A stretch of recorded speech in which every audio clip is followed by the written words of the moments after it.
ഇവർ രണ്ടുപേരും ശരിക്കും ഒരുമിച്ച് അഭിനയിക്കേണ്ടിരുന്ന കുറേ സിനിമകളൊക്കെ ഉണ്ട്, പക്ഷെ അഭിനയിക്കാൻ പറ്റാതെ പോയതൊക്കെ ഉണ്ട്. അതിലൊന്ന് പ്രധാനമായിട്ടുള്ളത് പപ്പയുടെ സ്വന്തം തപ്പൂസ് എന്ന് പറഞ്ഞ 92 നമുക്കറിയാം. 92 ഓണത്തിന് ഇറങ്ങി അന്ന് ഓണം വിന്നറായതാണ്. അപ്പുറത്ത് ലാലേട്ടൻ്റെ യോധയും അദ്വൈതം ഒക്കെ ഉണ്ടെങ്കിലും ഓണം വിന്നറായ ഒരു സിനിമ തന്നെയായിരുന്നു പപ്പയുടെ സ്വന്തം തപ്പൂസ്. ആ ഒരു സിനിമയിൽ നമുക്കൊരു ഡോക്ടറായിട്ട് സുരേഷ് ഗോപിയാണ് അഭിനയിച്ചത്. നല്ലൊരു റോളാണ്, അധികം സീൻസ് ഒന്നും ഇല്ല, നല്ല റോളാണ്. അത് ശരിക്കും അന്ന് മുരളിയായിരുന്നു. മുരളി അഭിനയിച്ച് തുടങ്ങിയെന്തോ കുറച്ച് ദിവസം അഭിനയിച്ചിട്ട് മുരളിക്ക് വേറെ സിനിമയുടെ തിരക്കുകൾ. അന്ന് നമുക്കറിയാം മുരളി നായകനായിട്ട് അഭിനയിച്ച് തുടങ്ങിയ ഒരു സമയമാണ് 92 എന്ന് പറയുന്ന വർഷം. പിന്നെ കുറേ കാലം അദ്ദേഹം നായകനായിട്ടും സഹനടനായിട്ടൊക്കെ അഭിനയിച്ചിട്ട്, പക്ഷേ നായകനായിട്ട് ഒരുപാട് സിനിമകളുണ്ട്. ആ ഒരു സിനിമകളെ കുറിച്ച് നമുക്ക് ഒരുപാട് എപ്പിസോഡ്സ് ചെയ്യാനുണ്ട്. ആധാരം എന്ന് പറയുന്ന ഒരു സിനിമയൊക്കെ സ്റ്റേറ്റ് അവാർഡൊക്കെ കിട്ടിയ സിനിമയാണ് അതൊക്കെ.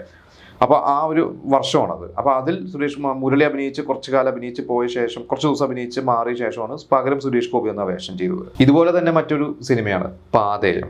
അത് എത്രത്തോളം സത്യം ഉണ്ടെന്ന് അറിയില്ല, ഞാൻ ഇവിടെ വായിച്ചിട്ടുണ്ട്. അതാണ് ഇതേപോലെ തന്നെ മുരളിയാണ് ആ വേഷത്തിലേക്ക് വിളിച്ചത്. പക്ഷേ ഈ പറഞ്ഞ പോലെ തന്നെ മുരളി അതിൽ അഭിനയിച്ചില്ല. പകരം അന്ന് ഫീൽഡിൽ നിന്ന് മാറി നിന്നിരുന്ന, അതായത് അഭിനയ രംഗത്തോട്ട് മാറി കൃഷിയൊക്കെ ആയിട്ട് നിന്നിരുന്ന ലാലു അലക്സിനെയാണ് തിരിച്ചു കൊണ്ടുവന്നിരുന്നത്. അത് ഈ പറഞ്ഞ പോലെ മമ്മൂക്കയുടെ ഒരു സൗഹൃദമാണ്. കാരണം മമ്മൂക്കയും സിനിമയിൽ വരണതിന് മുമ്പ് സിനിമയിൽ വന്ന ആളാണ് ലാലു ലക്സ്. പിന്നീട് ഇവർ ഒരുമിച്ച് എത്രയോ സിനിമകളിൽ അഭിനയിച്ചു. ഇവരുടെ സുഹൃത്തുക്കളായിട്ടും വില്ലനായിട്ടും ഒക്കെ അങ്ങോട്ടും ഇങ്ങോട്ടൊക്കെ അവർ കൊടുത്തു വാങ്ങിയൊക്കെ അഭിനയിച്ചിട്ടുള്ളതാണ്. അങ്ങനെ മമ്മൂക്കയുടെ സജഷനായിരുന്നു ലാലു ലക്സിനെ എന്നാ റോളിലേക്ക് കൊണ്ടുവരാമെന്ന് പറഞ്ഞിട്ടാണ് പാതയം എന്ന് പറഞ്ഞ സിനിമയിൽ ലാലു ലക്സ് വരുന്നത്. അത് എനിക്ക് തോന്നുന്നു അത് ലാലു ലക്സിൻ്റെ ഒരു ടേണിംഗ് പോയിന്റ് ആയിരുന്നു. അവിടെ നിന്ന് അങ്ങോട്ട്, അതായത് 91 ആയപ്പോൾ തന്നെ അഭിനയത്തിനൊക്കെ ഒന്ന് മാറി നിന്ന ലാലു ലക്സ് ഈ പറയുന്ന 93 ആയപ്പോൾ പാതയത്തോടെയാണ് തിരിച്ചു വന്നത്.